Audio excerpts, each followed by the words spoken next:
નમસ્કાર ખેડૂત મિત્રો, મારું નામ છે વિજય ગઢિયા. તો આજે આપણે એક રીંગણના ખેતર પર આવ્યા છીએ. તો રીંગણનો પાક તમે જોવા જાઓ તો ઓલરેડી ટ્રાન્સપ્લાન્ટિંગ થઈ ગયું. એના લગભગ કેટલા દિવસ થયા છે?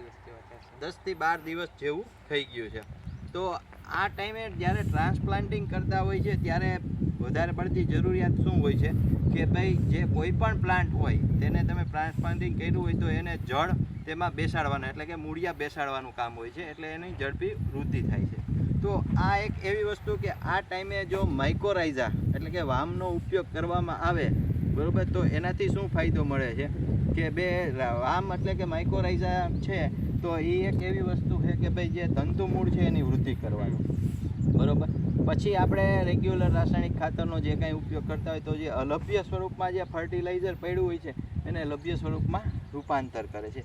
જેને હિસાબે શું છે કે ભાઈ એક તો તંતુ મૂળની વૃદ્ધિ થઈ ગઈ છે બરાબર, જે અલભ્ય સ્વરૂપમાં લભ્ય સ્વરૂપમાં રૂપાંતર કર્યું છે એને હિસાબે છોડ જે પોષણ લેવાનું છે એની કામગીરી સારી કરે છે. એટલે એને હિસાબે તમે જોવા જાઓ તો ઓલરેડી પ્લાન્ટ છે એ ખૂબ હેલ્ધી થાય છે.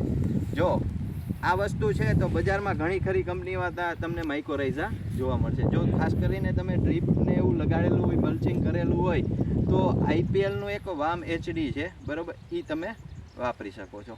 આભાર.